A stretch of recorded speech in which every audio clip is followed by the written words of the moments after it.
Bienvenidos a El Camino. El Camino es un podcast que estamos haciendo desde Nahuali, con la intención de justamente platicar y tocar temas relevantes que se presentan cuando emprendemos este camino de nuestro desarrollo y superación personal. La intención del camino siempre va a ser que toquemos temas relevantes como las emociones, nuestros miedos, creencias, todo ese tipo de cosas que nos afectan cuando emprendemos en este camino de desarrollo personal, pero también sobre todo temas relevantes de lo que están pasando y que pues al final nos afectan como individuos. Siempre lo que vamos a estar buscando en el camino va a ser tener expertos de varias disciplinas para poder darle varias perspectivas a estos temas que vamos a estar platicando. Es por eso que el día de hoy estamos platicando de un tema muy relevante y muy importante para nosotros en este momento, que es el tema de la ansiedad, pero la ansiedad sobre todo enfocada al tema de la muerte. ¿Por qué el tema de la muerte? Porque cuando estuvimos trabajando en el video de la ansiedad que está en YouTube y cuando estuvimos haciendo la investigación y las pláticas con varios expertos para llegar al guión que al final pusimos en línea, nos dábamos cuenta que a pesar de que concebimos la ansiedad como esta emoción que detona cuando hay una nueva posibilidad y que algunos filósofos justamente hablan de cómo está ligada a la libertad, ¿qué pasa cuando esta ansiedad se relaciona justamente con la idea de nuestra muerte o la idea de la muerte de alguien más? Recordemos que la definición base de la ansiedad es esa reacción que tiene nuestro organismo a cualquier amenaza que siente fundamental para él, ¿no? Entonces, el día de hoy lo que queremos platicar es de la ansiedad enfocada a la muerte porque durante el COVID sabemos que es una de las cosas que más presentes han estado con todos nosotros. El día de hoy por eso tenemos a dos expertos con los que estamos muy felices de tener y además agradecemos su confianza para iniciar con nosotros este camino del podcast que estamos haciendo desde Nahuali. Estamos orgullosos de tener aquí a Ernesto Chávez con nosotros, que es tanatólogo y psicoterapeuta existencial, y a Elisa Linares, que es psicóloga y consteladora familiar. Ernesto, paso para ti el micrófono para que te presentes y platiques un poco de lo que haces y de lo que es la psicoterapia existencial y todo tu proceso, ¿vale? Sí, bien, soy Ernesto Chávez, buenas noches. Actualmente, ahorita Jorge me comentaba sobre qué es lo que hago, ¿no? Actualmente mi enfoque profesional va en dos direcciones. Uno, la psicoterapia existencial y dos, la parte tanatológica. En la parte tanatológica también se desprende el ser docente de la Asociación Mexicana de Tanatología, en donde, pues lejos de impartir clases, pienso que también aprendo demasiado con los asistentes a los distintos diplomados que hay. La psicoterapia existencialista es pues un enfoque terapéutico psicológico donde nos vamos a empezar a relacionar en nuestro aquí y ahora por cuatro ejes, lo que son las sensaciones, lo que son los pensamientos, lo que es las acciones y lo que es el aprendizaje. En función de estos enfoques, de estos aspectos del ser, que tenemos como seres humanos, pues vamos a ir definiendo en dónde está el área de conflicto en una persona. Y va a depender de una situación determinada en la que se va a encontrar.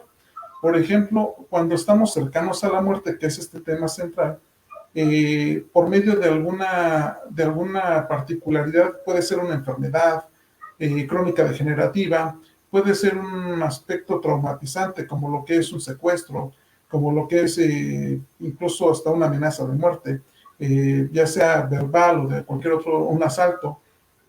Aquí es donde empezamos a ver cuál es el enfoque, de dónde surge el problema en la persona o el conflicto. En el manejo de la ansiedad, pues ya posteriormente lo vamos a ir viendo, que se basa básicamente en un pensamiento. A partir de ciertos eventos que nosotros captamos como amenazantes o amenazadores hacia nosotros o hacia nuestras personas que nos rodean, se va presentando esa cuota de ansiedad. Ahora, lo importante es ver que la ansiedad no la vamos a eliminar, sino vamos a ver qué acciones son adecuadas en el manejo de la misma. También empezar a ver y analizar cómo las acciones que estamos tomando va a impactar nuestro entorno inmediato, que es la familia. En la actualidad, la psicoterapia existencial, enfocada también a la tanatología, es qué estamos haciendo con las distintas emociones y cómo estas acciones nos van a dejar también un aprendizaje. Y también rescatar los distintos aprendizajes que nos van a dejar ciertos eventos en nuestra vida. Una de ellas es ahorita la pandemia, que posteriormente vamos a ir profundizando un poco de cómo ir rescatando esos distintos aprendizajes.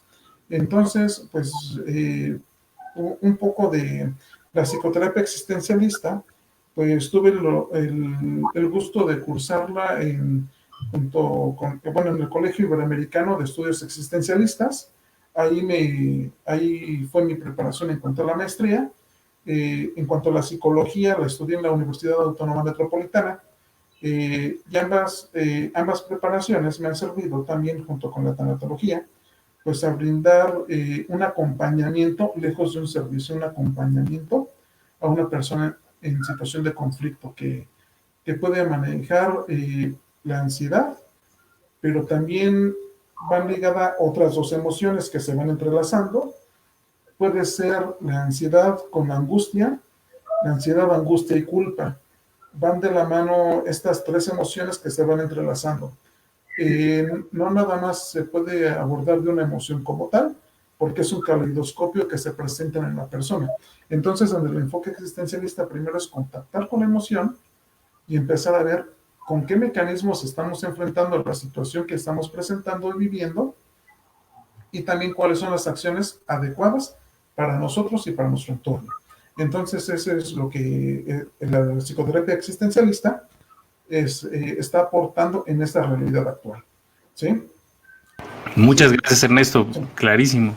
Y ahora, Elisa, me encantaría que también te presentaras y nos contaras un poco de el enfoque, cómo manejas tú las cosas, cuál es esta relación entre la psicología y las constelaciones familiares, y cómo ves un poco este tema de manera general antes de entrar a platicar juntos. Ok. Buenas noches. Mi nombre es Elisa Linares Enzastegui. Yo soy licenciada en psicología, egresada de la Universidad Nacional Autónoma de México hace ya varios años. Posteriormente estudié las constelaciones familiares en el Instituto de Estudios Superiores OBELU, que es el primer instituto en América Latina que se dedicó a las constelaciones familiares. Soy egresada de la 9ª generación. Ahí estudié el entrenamiento y posteriormente la maestría, varios cursos, la terapia psicocorporal, y posteriormente me formé también como consteladora fluvial. Me formé con el maestro Juan Carlos Arias Quintana y actualmente también soy tallerista de la Escuela del Agua en constelaciones fluviales. Y bueno, pues básicamente pues tengo estas bases, ¿no? Que tuve en la universidad, pues para tener todo el conocimiento de la conducta humana, del comportamiento humano, desde varias perspectivas de diferentes enfoques psicológicos, y eso me ayudó mucho para tener mayor comprensión de cómo funcionan las constelaciones familiares. Y pues básicamente las constelaciones hacen un hincapié y hacemos un análisis muy profundo acerca del sistema familiar, ¿sí? Todo lo que enfrentamos en nuestra vida cotidiana, en cuestiones de la familia actual, lo que enfrento con mi pareja actual, los hijos, el trabajo, la relación, todo tipo de relaciones, desde los amigos, compañeros, vecinos, mi estado general de salud, todo lo que tiene que ver con el desenvolvimiento de mi vida, ¿verdad? Y aquellos obstáculos que yo voy encontrando para que fluya de manera adecuada mi vida, pues todo esto se relaciona precisamente con la familia. Y bueno, la familia de origen, ¿verdad? Es muy importante tomarla en cuenta, y ya estando en un análisis más profundo, pues nos vamos hasta generaciones anteriores. Aquí estudiamos el transgeneracional. Vemos también cuál fue la vida de los hermanos de mis padres, los tíos, después nos vamos a los abuelos, a los tíos abuelos, a los bisabuelos, igual a los tíos bisabuelos, tatarabuelos, y a veces llegamos hasta la siguiente generación, que son llamados los chosnos. Buscamos ahí eventos, ¿verdad?, que puedan seguir navegando en el sistema y que nos influyen en nuestra vida actual. También buscamos personas que han sido muy significativas para el sistema familiar. En constelaciones se les llama personas que han hecho espacio, ¿verdad?, para que lleguen otras personas nuevas, como son parejas significativas, como son las personas que han contribuido a que ese sistema familiar funcione, ¿ok? Entonces, hacemos todo ese análisis del transgeneracional, vemos cuál ha sido su comportamiento, cuál ha sido la educación y la formación que ha dado a las siguientes generaciones, y de ahí tratamos de ordenar a ese sistema familiar para que pueda tener mayores herramientas y pueda enfrentar mejor la vida cotidiana que tiene en este momento. Las constelaciones son una herramienta, es una herramienta terapéutica que ayuda enormemente para dar pasos agigantados en nuestra vida, en aquello que se está volviendo una problemática, se está volviendo un problema, ¿verdad? Que lo vemos así, que no nos deja avanzar, nos mantiene enfermos, nos mantiene con ciertas problemáticas con las personas más allegadas. Y bueno, ahorita con el tema del COVID, pues es muy importante precisamente analizar ese sistema familiar, porque también otro enfoque que tiene mucho las constelaciones son los asuntos de la vida y la muerte. Ahorita que ya empiece la plática formal con Jorge, pues ya les comentaré más a fondo, ¿verdad?, cómo es que funciona este análisis, desde el punto de vista de las constelaciones, que bueno, toma varios enfoques, toma desde la Gestalt, toma el psicoanálisis, la teoría de los sistemas, toma el conductismo, muchas ramas de tipo filosófico. Se hace un gran licuado, ¿verdad? Y con eso dio como resultado las constelaciones con el gran maestro que fue Bert Hellinger, que fue el que inició estas constelaciones y que hasta la fecha, pues nosotros seguimos siguiendo sus enseñanzas de él, pues para poder apoyar a las demás personas. Así es como se utiliza. Muchísimas gracias, Elisa.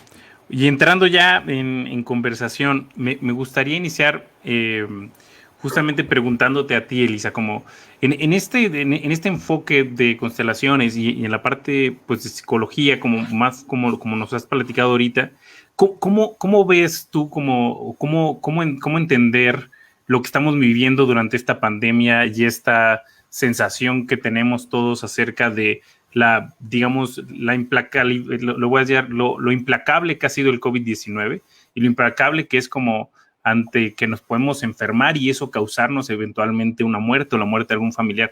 ¿Cómo podríamos trabajarlo cómo entenderla, de cómo manejar esta sensación que tenemos?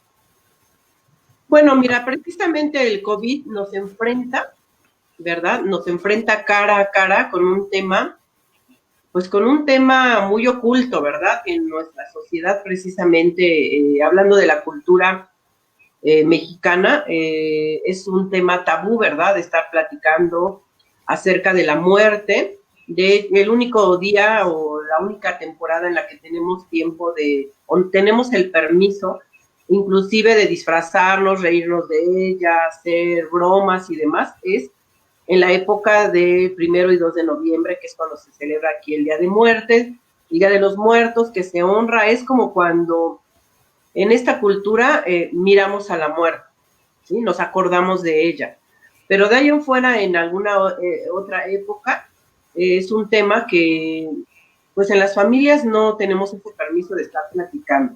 Si un niño le pregunta a su mamá, tú te vas a morir, o mi papá se va a morir, o no quiero que te mueras, o hace algún comentario relacionado con la muerte, pues la mamá o el papá le va a decir al niño, no hables de eso, hijo, no, nadie se va a morir aquí, no comentes eso, y bueno, le dicen que guarde silencio y el niño pues ya no lo puede expresar. Entonces vemos que es un tema tabú, y es un tema que no tenemos la libertad de expresarlo abiertamente. Y ahorita con la situación del COVID, como te mencionaba, es una temporada, es una época en la que pues estamos pensando y estamos haciendo conciencia precisamente de ese tema que generalmente pues lo mandamos al baúl de los recuerdos, lo escondemos, no quiero hablar de eso, pero ahorita es, es porque es, o sea, está de frente, lo estamos mirando y por lo tanto pues tenemos que cuestionarnos cuál es nuestro sentir, qué nos ocasiona, qué siente nuestro cuerpo, cómo viaja nuestra mente, como tú lo mencionabas, el estar con esa posibilidad de que yo pueda morir si me contagio, o peor aún, a lo mejor, si se contagia un familiar muy querido, muy cercano, ¿qué pasará, no? ¿Qué va a pasar? Entonces, pues yo creo que esta pandemia pues nos está poniendo, no nos da tregua y está de frente y dice, ahora sí lo miras porque lo miras. Entonces, estamos mirando ese tema que generalmente en esta cultura pues está oculto. Y maestro Ernesto, usted, por ejemplo, cuando pensamos en la muerte, como decía Elisa, ahora la estamos viendo de frente, ¿no? Sí. Y parece que es algo que es imposible, tal vez distraernos como antes podíamos hacer en una época sin COVID y teníamos muchas otras oportunidades para pensar en que a veces caemos en estas ideas de que la vida puede ser como eterna, ¿no? Y que parece que nunca vamos a perder. Ahora que le estamos enfrentando, o sea, ¿qué es todo eso que está detonando en nosotros? ¿Y qué deberíamos hacer para aprender a congeniar con esa idea? Aquí, aparte de lo que dice Elisa, y es bien cierto, el tema de la muerte es un tabú. Y en la actualidad estamos apropiándonos de nuestra posibilidad de muerte, o al menos de una posibilidad con la que podemos nosotros llegar a la muerte. Ya no es la muerte del otro, ya no es la muerte del otro que pasa en un periódico, ya no es que pasa en las noticias. Ya se está haciendo cada vez más cercana a esa posibilidad de la muerte. Ahora, cuando de entrada estamos en una situación totalmente nueva y lo primero que necesitamos ahí para empezar a manejar la incertidumbre, que es el primer aspecto que se presenta, pues va a ser buscar información. ¿En dónde buscamos información?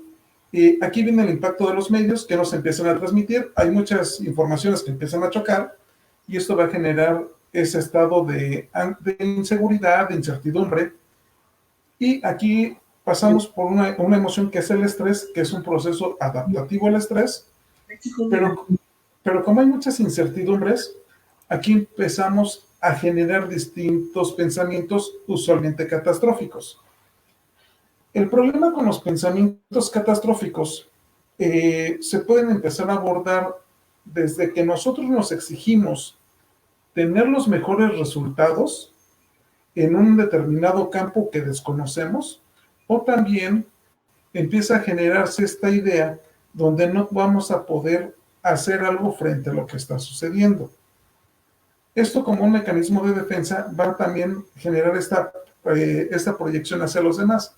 Por eso vemos en las personas que sí hay ansiedad, pero también que hay una falta también de cuidados, porque no se apropian un aspecto de responsabilidad. Ahora, la ansiedad va a depender en distintos grados según la persona de la familia que se esté hablando. Es diferente la ansiedad en un niño, la ansiedad en el adulto, la ansiedad en un adulto mayor, porque van a tener distintos roles en un marco familiar. Aquí hay dos recursos a nivel de pensamiento, uno que se llama la proyección, que es estar identificando las emociones en el otro sin hacerme cargo de mi propia emoción. Quizás el niño está más preocupado por la emoción que pasa en el papá y aquí es donde se empiezan a desajustar los distintos procesos emocionales. O la mamá está más preocupada por una emoción del papá o del abuelito y todos empiezan a olvidarse de las distintas emociones individuales. El otro mecanismo es lo que es el introyecto. Nos exigimos, hay una clara exigencia de tener un mejor desenvolvimiento en situaciones que desconocemos. Ahora, como la posibilidad de muerte está presente, también hay que hacer la aclaración. COVID no es sinónimo de muerte. Sí, sin embargo, la posibilidad está ahí presente. Entonces es cuando la persona empieza a buscar alternativas con un miedo ahí interesante que se divide en 3 vías. Miedo a ser olvidado, miedo a perder lo que se tiene, ¿sí? Y como tal, el temor netamente a la muerte. Los 3 aspectos implican pérdidas para el individuo. De entrada, al estar en el confinamiento, ya hay pérdidas significativas, porque perdimos una cotidianidad.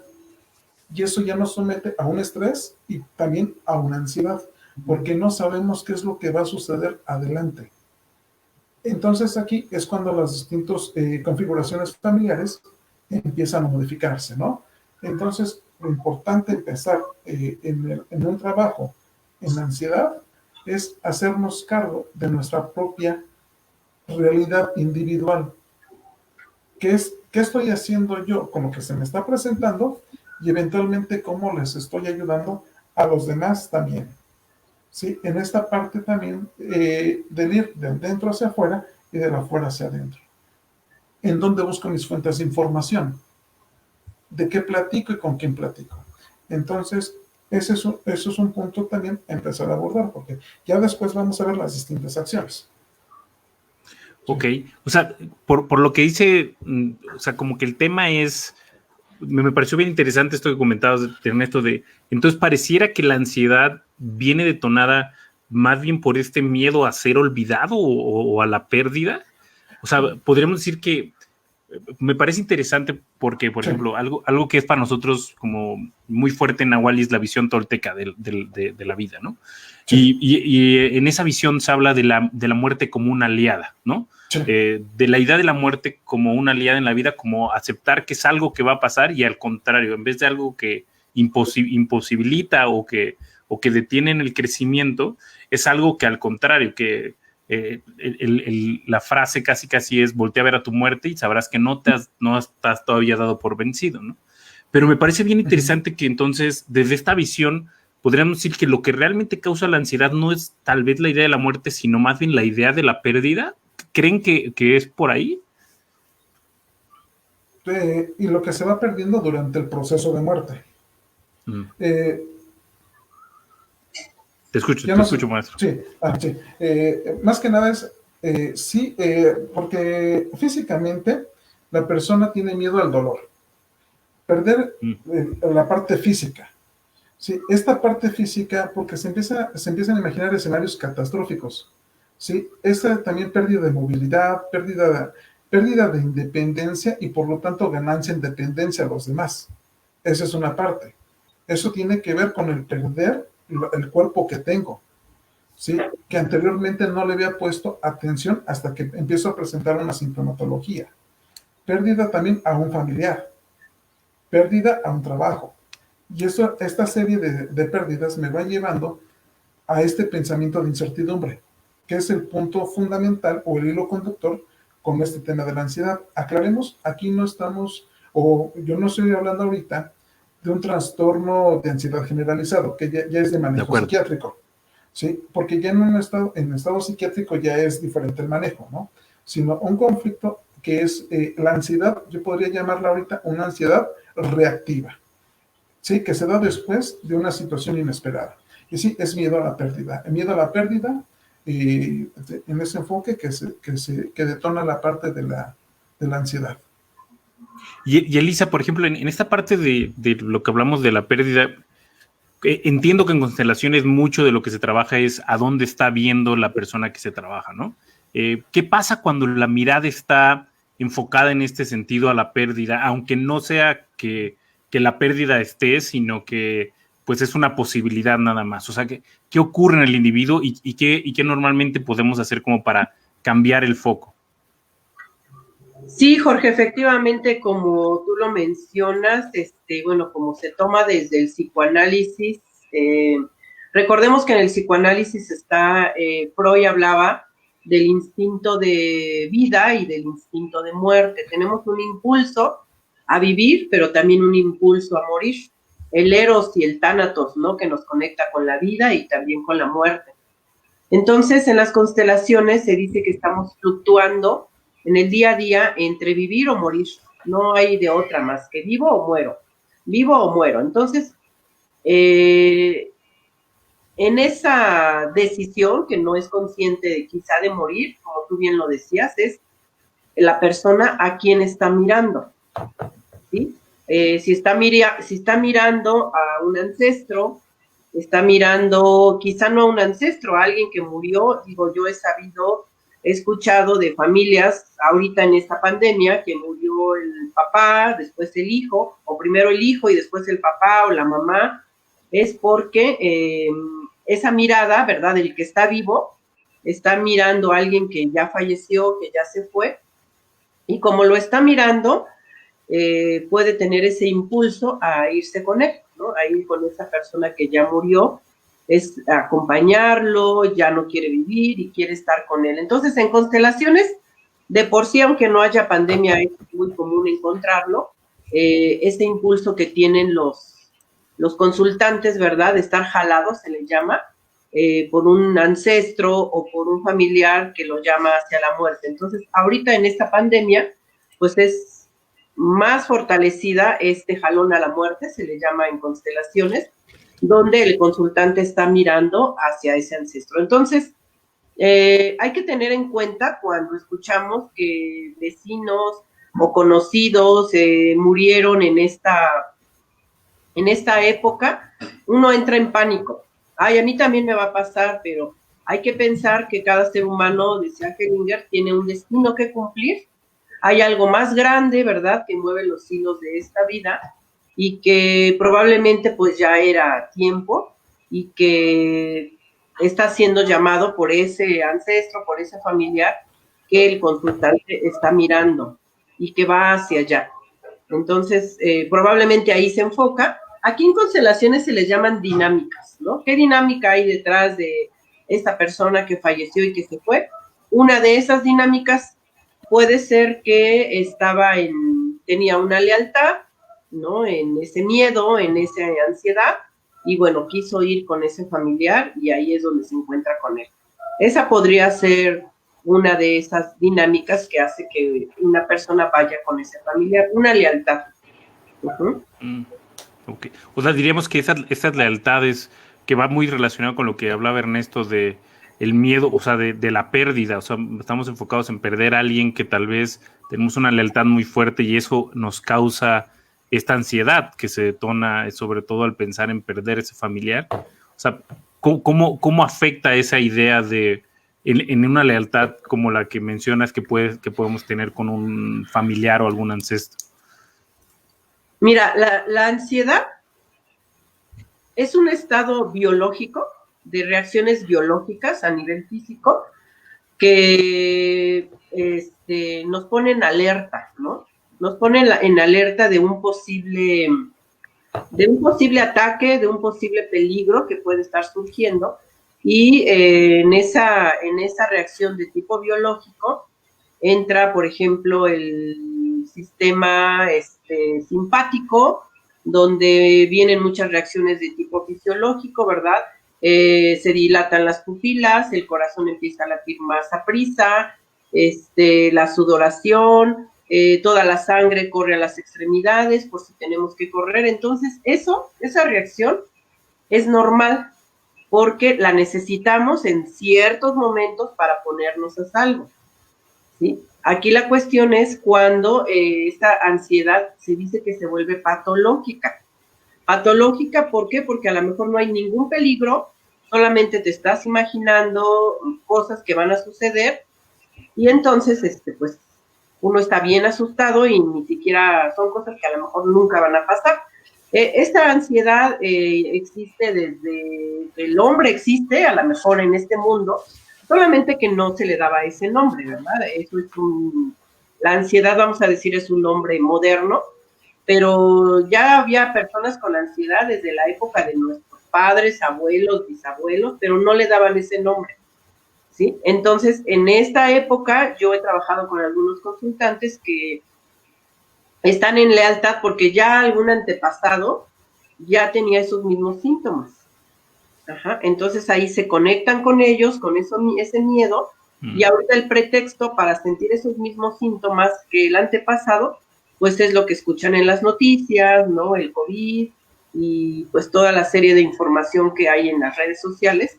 Y eso es lo que genera ese estado de alerta, de ansiedad, que muchas veces se queda ahí conectado el sistema simpático, pero se está también a la vez conectándose con un ancestro o con un familiar, o se está identificando, esa es otra dinámica, hay una identificación también con un ancestro o con un familiar, y bueno, se manifiestan los mismos síntomas. ¿Y cómo podríamos entender? Y ese es, quiero recordarles, si de repente quieren entrar a la respuesta del otro, siéntanse libres, sí. La idea es que hagamos una conversación abierta, sí. Pero tengo una pregunta como para ambos. O sea, justamente, sí. Si entendemos la ansiedad como esta respuesta que mencionabas, Elisa, como una respuesta biológica ante una amenaza, y vamos más profundo, como decías, Ernesto, y como dice Goldstein, la parte de es una amenaza algo catastrófico, algo que realmente va contra los fundamentos del individuo, y la muerte que pareciera ser pues como el gran ejemplo de una amenaza que va contra lo fundamental del individuo, que puede ser su vida. ¿Cómo manejarla? Porque diríamos que varios psicólogos y filósofos, Kierkegaard, Rollo May, Freud, Jung y varios, hablan de que lo fundamental es tomar la ansiedad, de aprender a caminar con la misma ansiedad y así abrir posibilidades. Pareciera que esto coincide con lo que mencionabas un poco de la visión tolteca de pues toma tu muerte como algo natural, pero aunque esto parece como suena muy bonito, ¿cómo vamos a la parte como práctica de bueno, ¿y cómo hago eso? ¿No? O sea, porque el concepto podemos entenderlo, pero ¿cómo vivir eso en el día a día? ¿Cómo poder decir, bueno, la muerte es algo que va a pasar, es algo normal? ¿Cómo poder tomar esa ansiedad?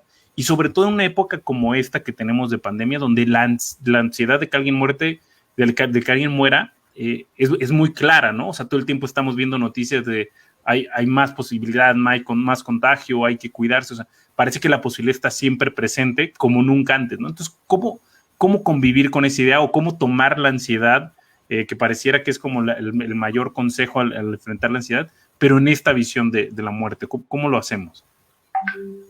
Sí, aquí en este punto también va a depender también del perfil de la persona, ¿no? En el manejo de ansiedad podemos encontrar, si bien es una parte biológica, también hay un mecanismo que se llama la desensibilización.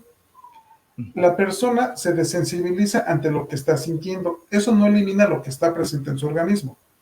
Ahora, esto puede pasar por dos vías. Una, en un estado que es amenazante podemos tener dos reacciones básicas, y hablando de acciones. Uno, esperar a que nos rescaten, o dos, nosotros rescatar a alguien. Entonces aquí es cuando nosotros nos empezamos a olvidar de los ejes individuales que nos empiezan a corresponder.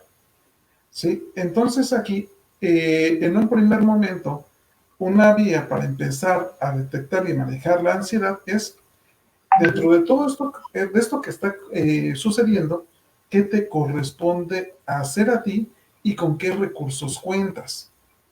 ¿Sí? Empezar a evaluar los recursos con los que estás enfrentando la situación, porque quizás si hay un miedo a la muerte, pero lo que es más es un motivo mayor de ansiedad, puede ser el miedo a una cuestión económica, que pueda ser ahí trágica.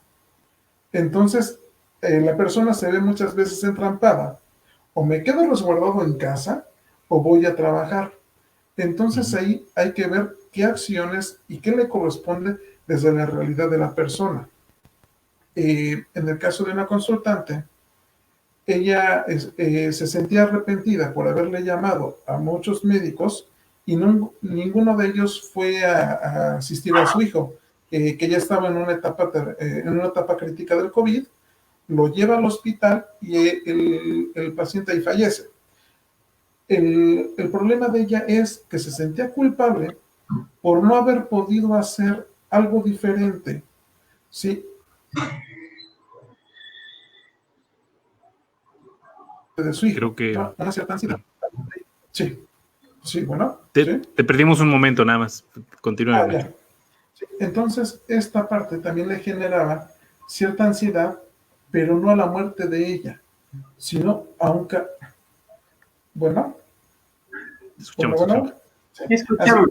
sí. Escuchamos. Esto le generaba a ella una ansiedad, no hacia su muerte, sino hacia un castigo de Dios.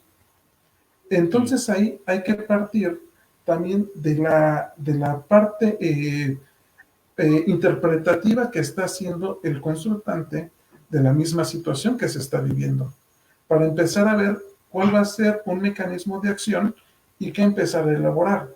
Ahorita comentas la visión tolteca de la muerte, pero en la visión tolteca de la muerte se tiene una visión monista, donde el individuo y Dios, o sea, la divinidad, son uno. En el modo en cómo vemos usualmente la muerte, es un modo dualista, donde Dios y el hombre no son uno. ¿Por qué? Porque una vez donde hay una muerte puede haber un juicio final.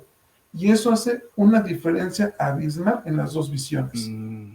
¿Sí? Entonces ahí la persona se siente condicionada a hacer bien o malas cosas. A una O sea, vida diríamos eterna. que, disculpe que me interrumpa, diríamos Sí. entonces que lo que tendríamos que hacer es como desmenuzar ese miedo a la muerte y entender bien cuáles los miedos que tenemos, porque tal vez, como decía, tal vez el miedo es al juicio final que tenemos concebido después de la muerte, o a sentirnos culpable, o que nos señalen como culpables de la muerte de alguien, o tal vez a quedarnos solos. O sea, tal vez es ese miedo a la muerte o esa ansiedad que nos provoca la muerte es como solamente una parte superficial de algo fundamental que creemos. Es lo que podríamos entender. Exactamente, por eso también la persona, sí, por eso también la persona tiene miedo a que el familiar que fallece esté enojado con ella, ¿sí? Y por eso también, aquí también, cuando se empieza a ver en el manejo o en el acompañamiento en el duelo, cuando la persona no sueña a su familiar, ella piensa que está enojado el familiar con ella, ¿sí? Entonces, son aspectos interpretativos que se van dando a la misma persona. Y hay que partir de la interpretación de, ¿sí? Ese es un punto fundamental para ver realmente cuál es el sentido que le está dando la persona y la interpretación a la situación, a la situación que está viviendo. ¿Sí? Que no nada más es la muerte en sí, sino a estas, sí, el nombre técnico es fantasías de reencuentro, porque una vez también si la persona ya tiene miedo de morir, ¿a quién me voy a encontrar en el más allá? ¿O qué me voy a encontrar en el más allá? Y estas fantasías también de reencuentro hacen ese mecanismo de ansiedad en la persona. ¿Sí? Elise, en ese sentido, como decía Ernesto, esta parte de se siente uno culpable por la persona que pierde o de alguna manera siente el enojo de la persona que perdimos. Me imagino que es algo que sale mucho cuando se trabaja en constelaciones familiares. ¿Y qué pasa ahí? ¿Cómo se trabaja? ¿Cómo poderlo como explorar en nuestro día a día para poderle tal vez dar la vuelta a esa idea? Claro, para complementar un poco lo que decía Ernesto, muy importante, es el sistema de creencias, ¿no? Este es algo importantísimo que no podemos dejar de lado, porque el sistema de creencias es precisamente lo que mueve y va a fomentar ese grado de ansiedad que va a manifestar la persona. O sea, decir que voy a tener un castigo, que me voy a encontrar en la muerte y todo ese tipo de preguntas que surgen a raíz de que alguien muera cercano a mí o de mi propia muerte, pues tiene que ver con todo un sistema de creencias de la persona, del sistema familiar, y que bueno, eso hace que ese síntoma ansioso sea de mayor magnitud, se vuelva patológico o que lo pueda manejar. Entonces, en las constelaciones confrontamos, ¿verdad? Ese sistema de creencias. Lo que hago en constelaciones es el consultante mira a la persona que falleció, se pone con representantes, con objetos, con figuras. La cuestión es que la representación mental que tiene la persona aquí la ponga afuera. Y entonces él y alguien que represente a esa persona que falleció y que pueda hablar, ¿no? Pueda hablar de todo aquello que siente, si siente culpa, si le quiere dar un mensaje, si quiere hacer preguntas, si se quiere despedir. Y la cuestión es aquí manejar una paz, ¿no? Una tranquilidad que deje a la persona precisamente tranquila y que precisamente pueda bajar ese nivel de ansiedad. ¿Por qué? Porque nosotros tenemos, como decía Ernesto, esa fantasía de pensar que probablemente los muertos están mal o están enojados o nos desean algo malo. O sea, las constelaciones, pues Hellinger siempre decía que los muertos están en paz, ¿no? Ellos están tranquilos, ellos cumplieron una misión, cumplieron un destino y ellos están tranquilos. Es labor de los que estamos vivos lograr esa tranquilidad, esa conexión, porque los muertos nos pueden dar esa energía de vida o nos pueden, como yo te decía hace ratito, nos pueden jalar hacia donde están ellos. Entonces, yo creo que ahorita la tarea, como tú hace rato decías, bueno, ¿y ahora qué hacemos ante esto? Yo creo que ahorita nuestra tarea es, sabemos que la muerte ahí está, y ahorita la estamos mirando, te digo, nos la ponen de frente, esa ahí está. Entonces ahora nuestra tarea principalmente es conectarnos con la vida, ¿no? Hacer acciones que nos conecten con la vida y muchas de esas acciones que nos van a conectar con la vida precisamente las vamos a obtener de los que ya murieron, ¿sí? Si yo hago cosas, le dedico en memoria de mi mamá, mi papá, el tío, el abuelo, personas muy queridas para mí que ya se fueron, y les dedico mis acciones, mis éxitos, mi felicidad para honrar su memoria, para que ellos estén bien, entonces yo de ahí voy a sacar fuerzas para seguir viviendo y hacer acciones que me conecten con esa vida. Si yo tengo una familia, como decía Ernesto, si yo tengo recursos, voy a hacer un conteo de todos esos recursos que yo tengo. Tengo una pareja, tengo hijos, familia, tengo un trabajo, hermanos, tengo un hogar que cuidar, o sea, todo lo que, tengo una mascota, ¿qué tantas cosas tengo yo? Y esos recuerdos también de las personas que ya fallecieron, de donde yo puedo obtener fuerza para vivir, se vuelven mis recursos de lo que me va a inyectar vida a mí. Si yo estoy, porque yo, como te decía hace ratito, estoy fluctuando, o vivo o muero. Si yo tomo la decisión y digo, yo voy a vivir, entonces, ¿qué acciones voy a hacer para conectarme con esa vida? ¿Sí? Y seguir adelante, pues, hasta donde sea mi propósito de vida y mi destino, pero en lugar de estar enfocado, que es lo que hacemos en constelaciones, en lugar de estar enfocado en todo lo que me puede jalar a la muerte, bueno, ponemos esos recursos y cerramos esos ciclos de duelo y demás para que la gente se fortalezca y pueda seguir adelante. Sí. Sí, en esta parte de que comenta Elisa, me gustaría también complementar con lo siguiente, ¿no? En esta parte de el seguir viviendo, en una situación de ansiedad, usualmente nos preguntamos el por qué me pasa a mí y el para qué nos pasa, o para qué o qué tengo que aprender de esta situación. El por qué me está pasando a mí me va a llevar hacia el pasado. El para qué me está pasando a mí o el qué voy a aprender de esta experiencia es futuro. Ambas situaciones me van a sacar de un eje existencial importante. Por eso, una pregunta fundamental en los procesos de ansiedad es ¿cómo estás viviendo lo que está sucediendo en tu vida? En el cómo estás viviendo, qué estás sintiendo, cómo se modifica en algo tan básico como tu respiración a partir de lo que estás viviendo, qué pensamientos están viniendo en ti y cuál es su fuente y cuáles son las acciones. Ajá. ¿Por qué? Porque muchas veces las preocupaciones o las sensaciones no son propias. Porque si bien está el sistema de alianzas oculto que existe con las personas que fallecen, también estamos hablando de un proceso de identificación en tiempo real. ¿Sí? Y en el tiempo real, ¿qué nos puede pasar? Empezar a generar una enfermedad psicosomática a partir de la información que estoy teniendo, pero también si tengo una propensión a generar un miedo exacerbado hacia enfermarme, Entonces aquí voy a ver qué es lo que está, cómo me estoy relacionando con mi entorno inmediato. Por eso, una de las respuestas en el qué se puede hacer de entrada, aumentar la conciencia de tus procesos corporales. Es decir, cómo estás respirando, cómo estás comiendo y si la situación que estás viviendo actualmente está alterando o no tu ritmo de sueño. Porque en un estado de ansiedad puede ser que te dé mucha hambre, que va seguido por la parte también de pulsión de muerte, o que también tu sueño se ve alterado. Entonces estos van a ser indicadores y quizás sea necesario en el consultante el uso de algún complemento o suplemento alimenticio.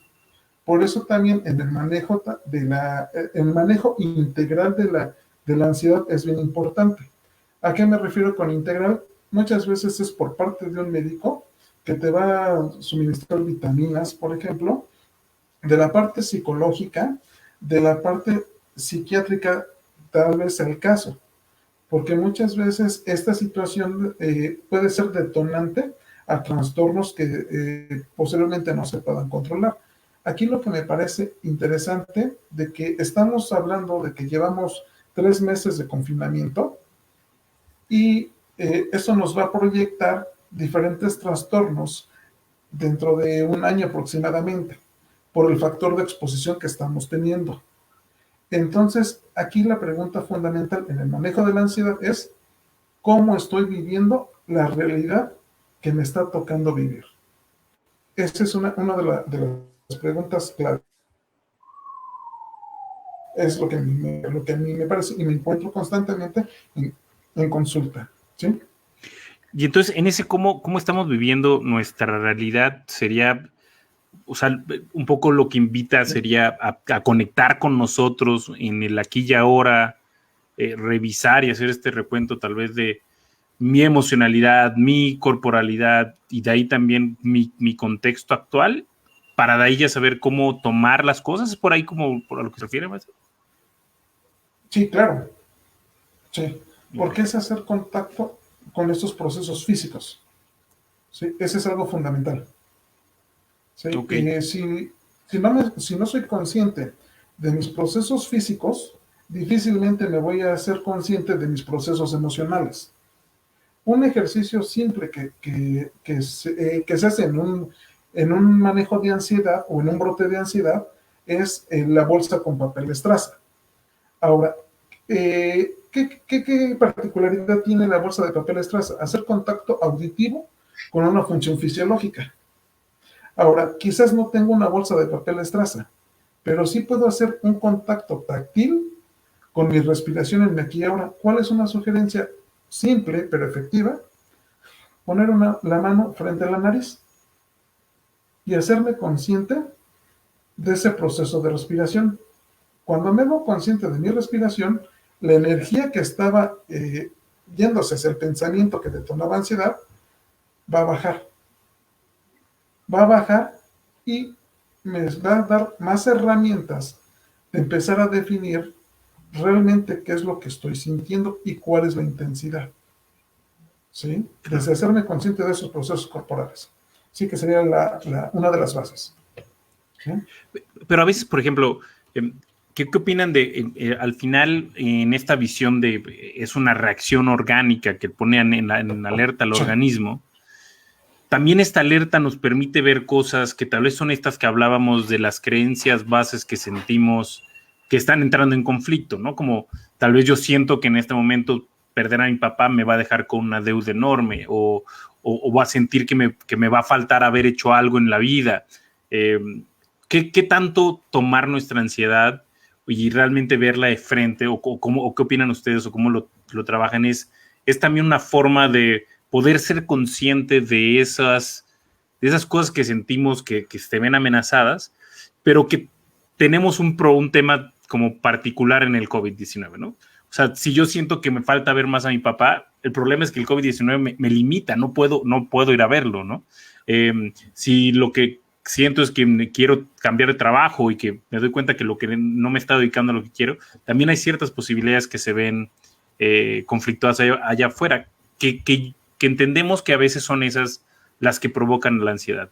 Entonces mi pregunta es, ¿qué tanto esta alerta también la podemos tomar como para darnos cuenta de esas cosas y para hacernos cargo de ella? Pero ¿cómo, o sea, cómo hacer este consenso de lo que decías, Ernesto, de que tampoco sea voltear una mirada al futuro, que al final también sigue siendo desconectarnos del aquí y ahora, ¿no? Ajá.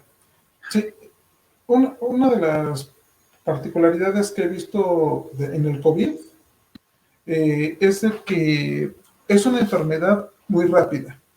De que inicia, de que se detonan los síntomas, es muy rápida y la verdad, a veces las personas no tienen tiempo de detenerse a reflexionar. ¿Sí? Entonces, cuando los casos que me ha tocado acompañar han sido ya cuando el paciente está hospitalizado y va de la mano con un comentario que ahorita hacían, ¿qué se hace con esta sensación de soledad? ¿Sí? En esa sensación de soledad que va de la mano con el comentario que haces, es importante ver cómo durante este proceso de enfermedad, que es muy corto, se va transformando el concepto de amor. ¿Y qué herramientas tengo utilizando un poquito de la teoría de Hellinger, que es brindar y recibir? ¿Qué le estoy brindando a mi familiar que está hospitalizado?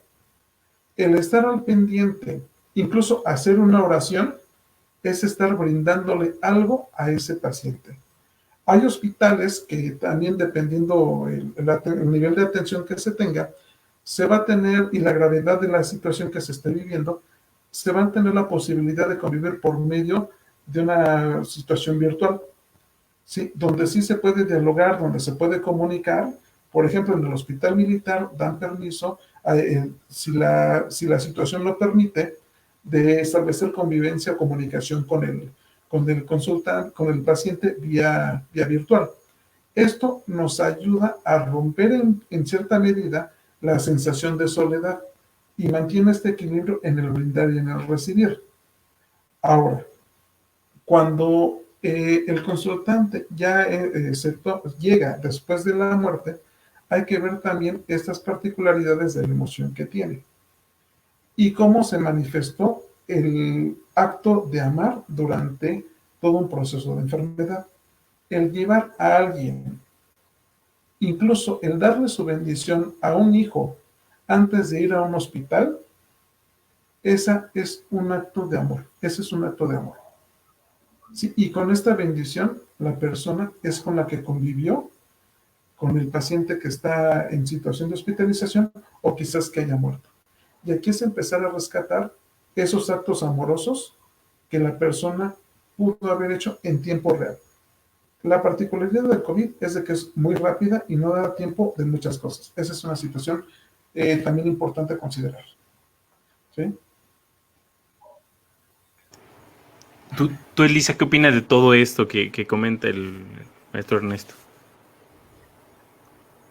Pues es muy importante, como menciona Ernesto, hacer actividades que nos ubiquen en el aquí y en el ahora, porque si bien se sabe que la ansiedad es un exceso de futuro, ¿verdad? El ansioso siempre se está anticipando a ese futuro, de lo que va a suceder según sus creencias, según su expectativa, según todo lo que ha guardado durante el desarrollo de su vida.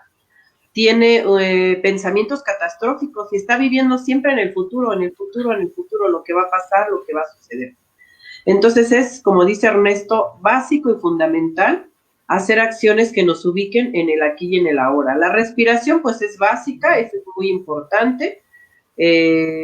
Nombrar, ¿no? Nombrar las cosas que uno tiene alrededor, hacer acciones que contacten uno con la tierra, concentrarse en una meditación, etcétera, que haga que yo vea qué es lo que hay aquí y hoy, aquí y hoy.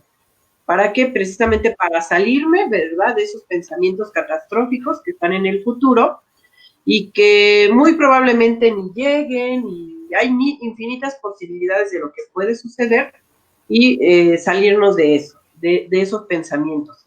Aquí en Constelaciones manejamos todo concepto, todo aspecto tiene una energía. O sea, si le hablamos, hasta como que lo podemos materializar.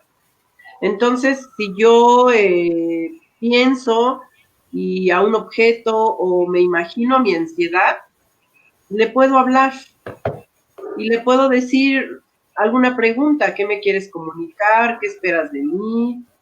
Agradecerle, en constelaciones manejamos mucho el agradecimiento, ¿no? Te agradezco porque a final de cuentas, pues tú quieres cuidarme, quieres estar al pendiente de mí, quizá me quieres proteger, eres muy amable, gracias, solamente me voy a quedar. Aquí no se trata de anular completamente la ansiedad ni el miedo, porque entonces con qué nos quedamos. Ya dijimos que es útil un grado de ansiedad y es útil el miedo porque son cuidadores. Son inclusive, como decía Jorge, aspectos, la ansiedad, que nos impulsan a hacer cambios, acciones, actividades que si no tuviéramos ese grado de ansiedad, no haríamos. Entonces no se trata de anularlo, sino tener una conversación con esta ansiedad, agradecerle y finalmente decirle, me quedo con lo mejor de ti y me quedo con esa parte que pueda estar conmigo cuidándome y que yo esté atento, como decía hace rato Ernesto, atento y cuidándome mi integridad, mi salud, y para que yo esté lo más sano. Entonces ahí es donde se le puede sacar provecho a este aspecto de la ansiedad. De igual manera, podemos tener una conversación igual con la muerte, con la vida, porque son aspectos que nos escuchan, tienen una energía.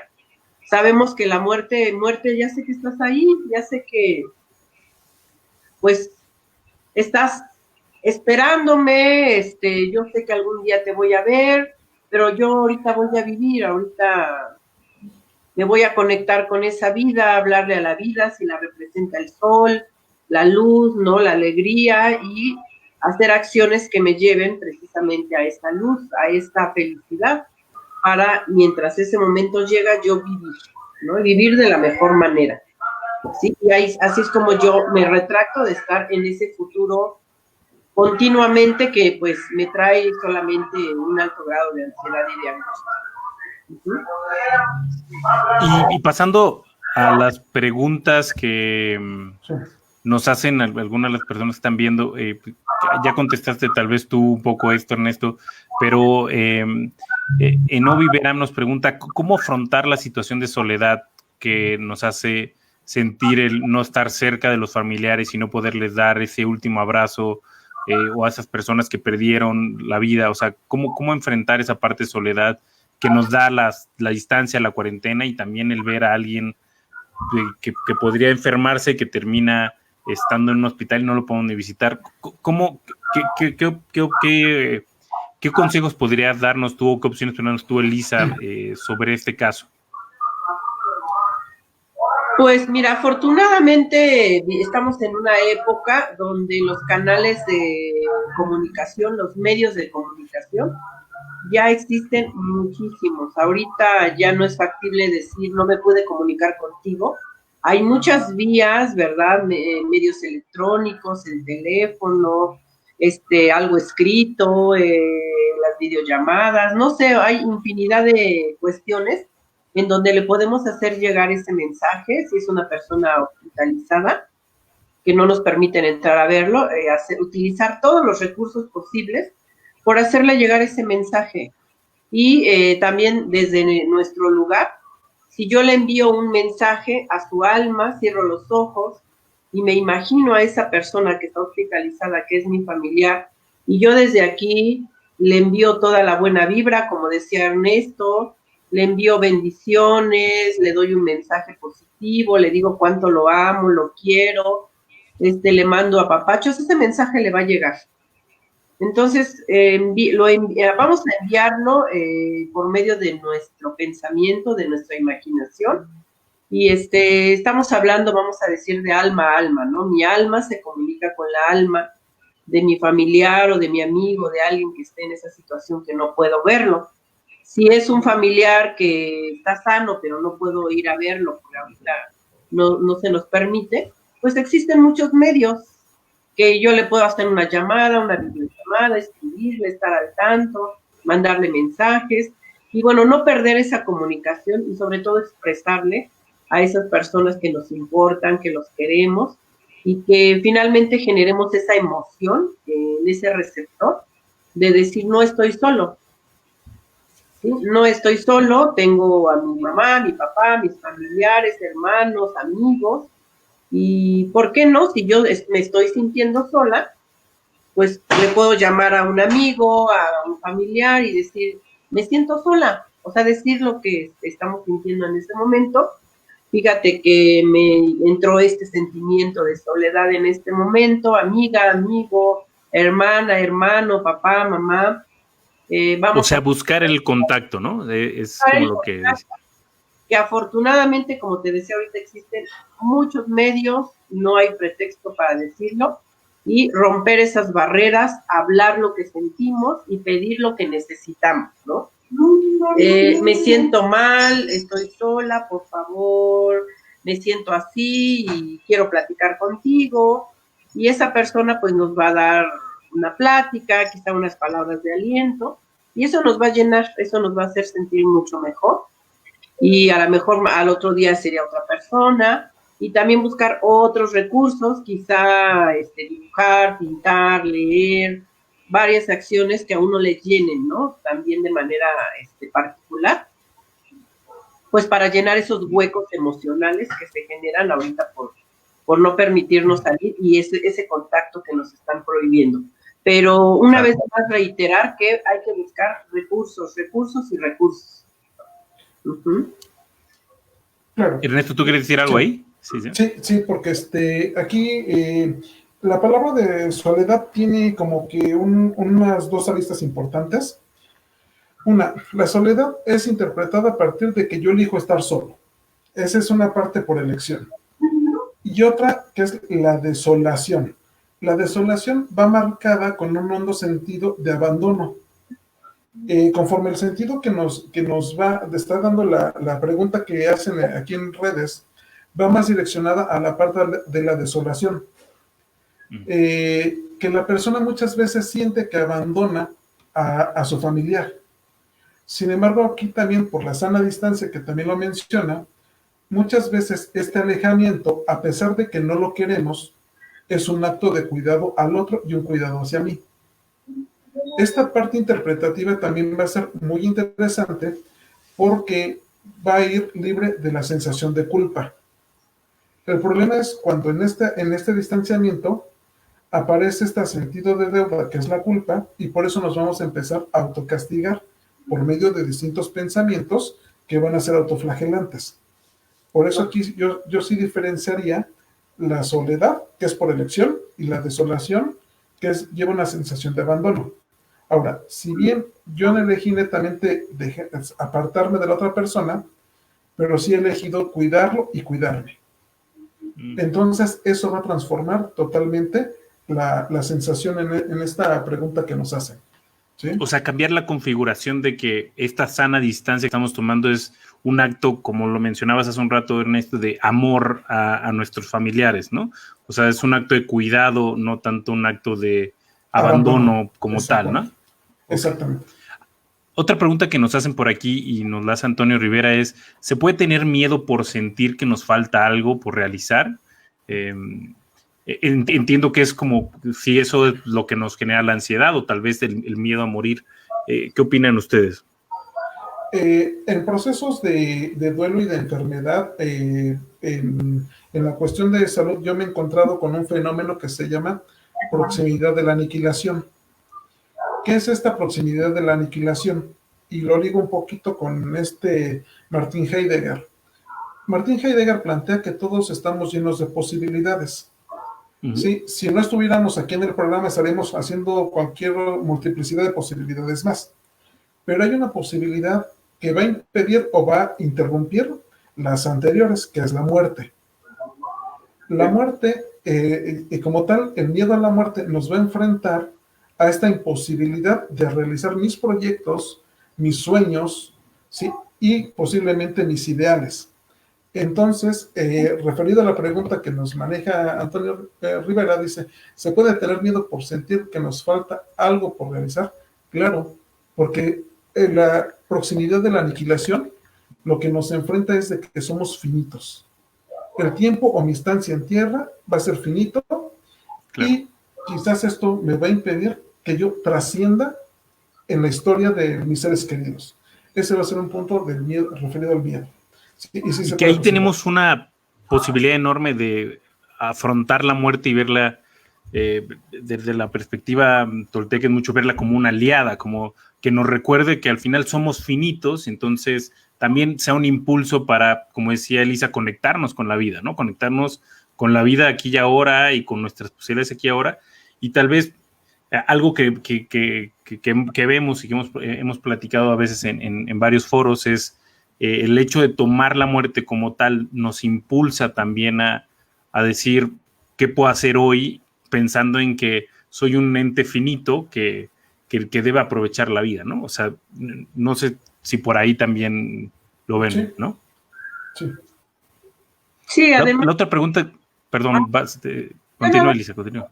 Que, bueno, el ser humano es, por naturaleza, somos seres que estamos en constante cambio, evolución, y obviamente siempre estamos proyectando nuevas cosas que vamos a hacer. Termino esto y después voy a hacer el otro y así sucesivamente, porque precisamente eso es vivir, ¿no? Eso es conectarse con la vida, tener proyectos, tener actividades, cosas que hacer. Y bueno, como decía la pregunta, es como normal o factible que yo sienta miedo, pues yo le diría que, pues que sí es normal, ¿no? Porque obviamente uno quiere seguir avanzando en esos proyectos y el pensar en la posibilidad de que yo no pueda terminar lo iniciado, pues obviamente pues entra en angustia, entonces sí sería normal, pero pues hay que seguir trabajando en esas actividades, en esos proyectos, hasta lo que más se pueda, ¿no? Uh-huh. Y aquí otra pregunta que hacen, y creo que esta sobre todo va dirigida como a lo que mencionabas tú, Elisa, nos pregunta Goares, ¿qué significa eso de estar mirando? ¿Qué significa? En constelaciones es muy importante mirar con los representantes sean seres humanos, sean figuras, básicamente hacia dónde está dirigida esta mirada, porque en donde tú pones tu mirada, pones tu atención y pones tu energía, ¿sí?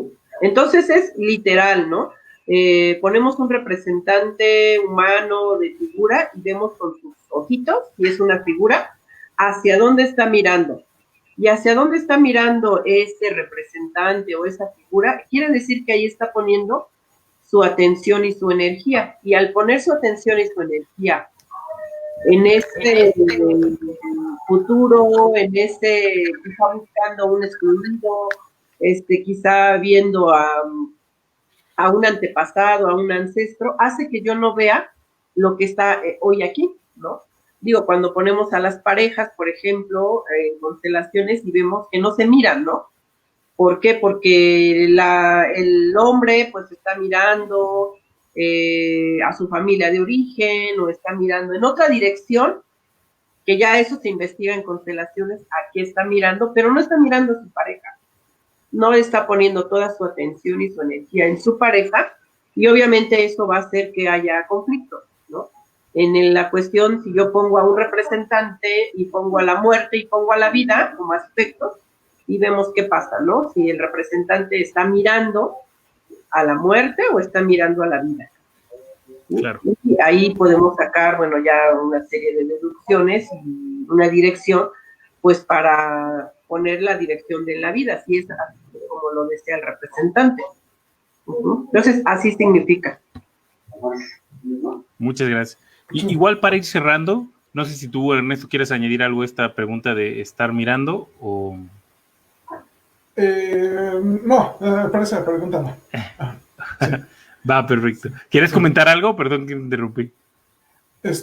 No, lo que pasa es que es principalmente ahorita como lo maneja lo manejan es en dónde deposito mi energía, básicamente. En dónde, claro. ¿Sí? Cuando estoy con un consultante, usualmente les pregunto, ¿eso que estás comentando está en presente, pasado o en futuro? Para que la misma persona se escuche en qué tiempo está hablando. lo que está sintiendo y lo que está viviendo. Y para ver realmente hacia dónde está mirando la persona, hasta hacia dónde se está mirando de entrada y hacia dónde está mirando a los demás. ¿Sí? Entonces eso va a ser también fundamental, hacia dónde me estoy mirando. ¿Sí? Esa es la parte, es lo único que... Buenas. Sí.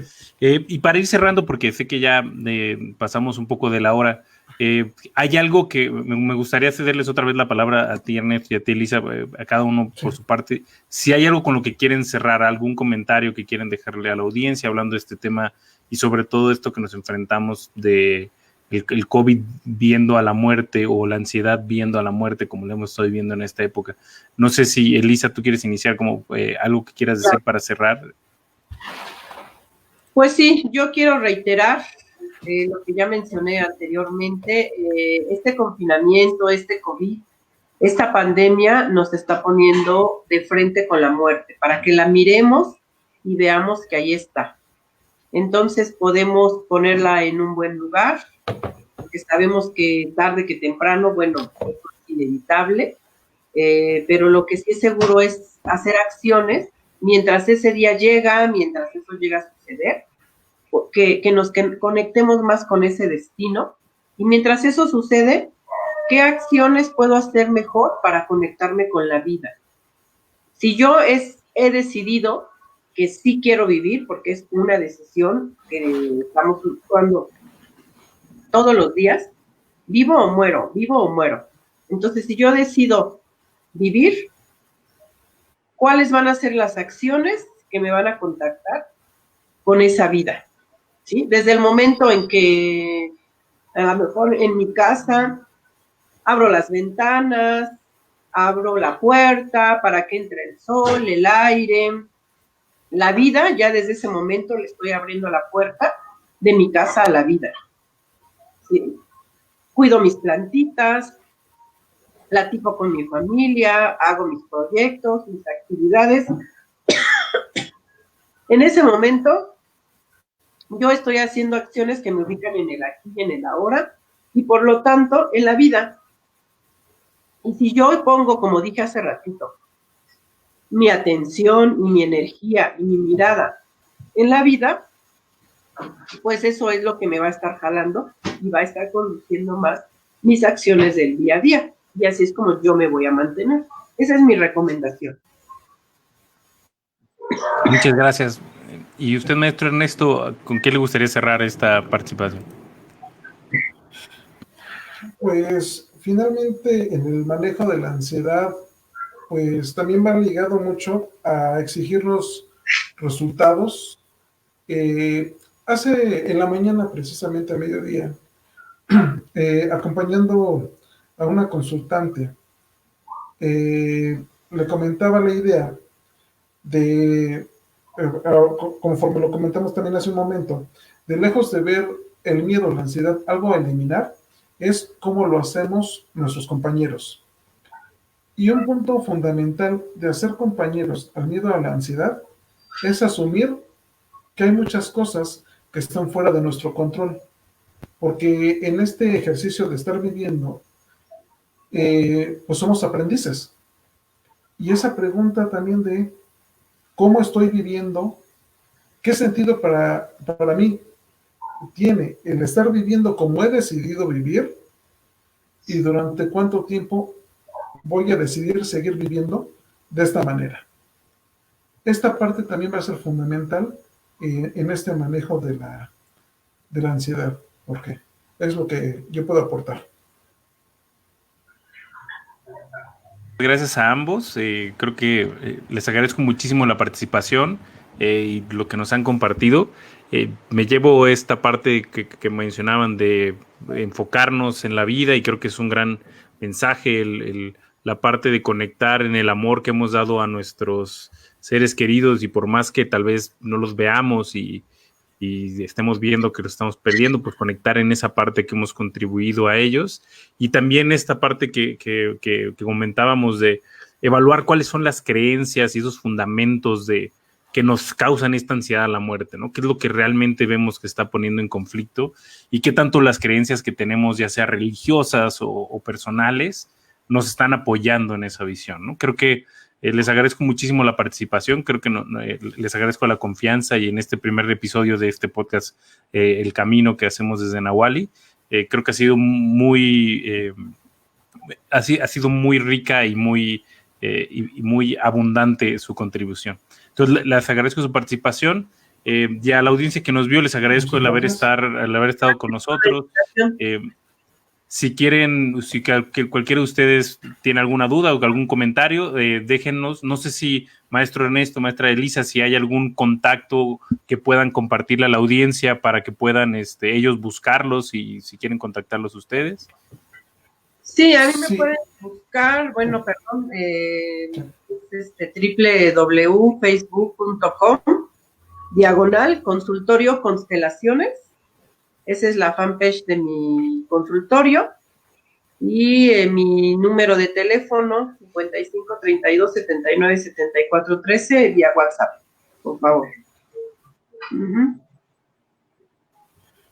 Sí, en mi caso es una página de Facebook que se llama una página de Facebook que se llama Psico-Medio Tanatólogos. Es un punto donde me pueden contactar o vía WhatsApp al 55 14 97 47 04. Esos son mis puntos de contacto. Les dejaremos de todas maneras los puntos de contacto en los comentarios para que puedan acceder a ellos. Y pues muchas gracias a todos ustedes. Seguimos en contacto. Sigan el podcast El Camino. Estaremos publicando cada 15 días y platicando más de estos temas. Muchas gracias, Ernesto. Muchas gracias, Elisa. Muchas gracias, audiencia. Gracias. Nos vemos en la próxima. Sí, recuerden, buenas noches. Xochopantli. Gracias.